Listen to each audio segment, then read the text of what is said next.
Billionaire fired him Christmas Eve, his wife died, then he owned her company and sent her to jail. I never thought I'd be standing here, watching Victoria Blackwell being led away in handcuffs.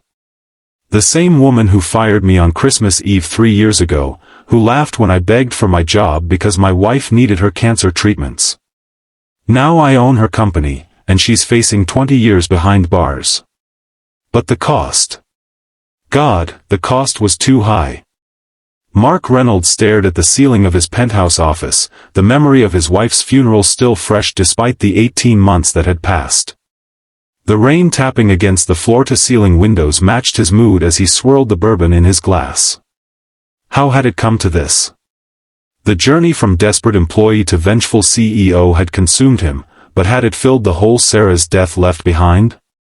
3 years earlier, Mark had been a mid-level marketing executive at Blackwell Industries. He'd given the company 12 loyal years when Victoria Blackwell took over from her father. Young, ruthless, and determined to cut costs before taking the company public, she'd called him into her office on December 24th. "We're restructuring," she said without looking up from her designer phone. "Your position's been eliminated. Security will escort you out." "Ms. Blackwell, please," Mark had pleaded. "My wife's in treatment for stage 3 breast cancer. Our insurance." "Not my problem," Victoria cut him off. "Maybe you should have saved better. Merry Christmas." That night, Mark had to tell Sarah they'd lost their health insurance. 2 months later, when they couldn't afford the specialized treatment that might have saved her, she was gone. "You sure you want to do this, man?" asked Darius, Mark's former colleague and now his right-hand man. "You already won.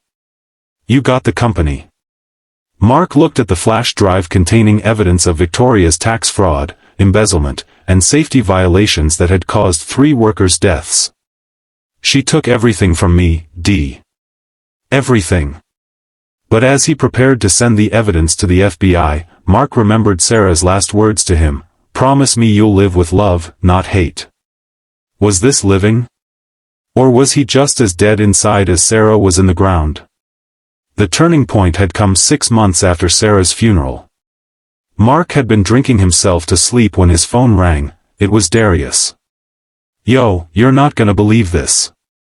Old man Blackwell's will had a secret clause. He left 10% of the company's shares to a trust for long-term employees. You qualify, and with the stock tanking under Victoria's leadership. Those shares became Mark's lifeline." He sobered up, leveraged everything he owned, and began quietly buying more shares as Victoria's mismanagement drove the price down. Then he met Eliza, a financial journalist investigating Victoria. Their professional relationship blossomed into something more as they worked together to expose Victoria's crimes. "I'm scared to feel anything again," Mark had confessed one night as they worked late in his apartment. "Sarah would want you to live," Eliza said softly, her hand covering his. "That doesn't mean forgetting her. It means honoring what you had by finding joy again." Their first kiss tasted of tears and hope, the first real emotion Mark had felt since Sarah died. The hostile takeover had been swift and brutal. Victoria never saw it coming until Mark walked into the boardroom with 51% ownership and the board's backing. "You?" Victoria had gasped. "The pathetic little man who cried about his sick wife?" "The same," Mark replied. "Only difference is, I learned from you how ruthless business can be." Now, watching Victoria being arrested based on evidence Eliza had helped uncover, Mark felt hollow. This wasn't justice, it was vengeance. And Sarah would have hated what he'd become. That evening, Mark stood at Sarah's grave, rain soaking through his expensive suit. "I did it, babe. I destroyed her. But I don't feel better. I just miss you more." As he turned to leave, he saw Eliza waiting by the cemetery gate, holding an umbrella. "I've been thinking," Mark said as he reached her. "The company has enough money to fund a cancer treatment wing at the hospital. In Sarah's name." Eliza smiled. "That sounds like something she would love." "And the employees Victoria fired?" I want to offer them their jobs back. With back pay. For the first time in years, Mark felt the weight lifting. Not because of revenge, but because he was finally honoring Sarah's last wish, choosing love over hate. 6 months later, the Sarah Reynolds Cancer Center opened its doors, offering treatment to patients regardless of their ability to pay. Mark stood at the podium, Eliza by his side, addressing the crowd. My wife once told me that how we respond to our darkest moments defines us. I almost let darkness consume me. But I've learned that true power isn't in revenge, it's in using your position to lift others up. He looked out at the faces of the employees he'd rehired, the patients who would receive care, and felt Sarah's presence in the room. Sometimes life knocks you down so hard you think you'll never get up. But you will. And when you do, you have a choice about who you become. What the cameras didn't capture that day was Mark's trembling hands behind the podium. The nightmares still came, Sarah's final days, her labored breathing, the moment the light left her eyes. The rage that had fueled him for so long had been his shield against the grief. Without it, the pain rushed back like a tidal wave. That night, after the ceremony, Mark found himself sitting on the floor of his walk-in closet, clutching one of Sarah's sweaters that still held a trace of her scent. Eliza found him there, tears streaming down his face. I don't know if I can do this, he whispered. Be this good person everyone thinks I am now. What if I'm still that angry man inside? Eliza sat beside him, her shoulder touching his. You know what I think? I think we're all both. Saints and sinners. You don't have to be perfect to do good. She took his hand, her fingers intertwining with his. Sarah knew that. It's why she loved you, all of you, not just the parts that were easy to love. The trial of Victoria Blackwell became a media sensation.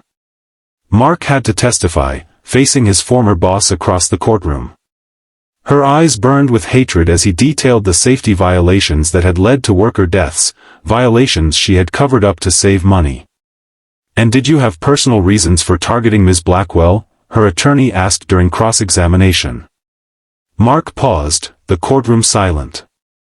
Yes, he finally said. She fired me on Christmas Eve when my wife was dying of cancer. We lost our insurance.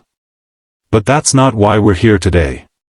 We're here because 3 families lost fathers who went to work at Blackwell Industries and never came home, all because Ms. Blackwell decided that proper safety equipment cut too deeply into profits. As he stepped down from the witness stand, Victoria hissed, "You'll regret this." But for the first time, her threats held no power over him. The transformation of Blackwell Industries, now Reynolds Global, wasn't easy. Mark faced resistance from shareholders who worried his bleeding heart policies would hurt profits. But he stood firm. My wife died because someone valued money over human life, he told the board. I won't run that kind of company. He implemented comprehensive healthcare for all employees, including part-time workers.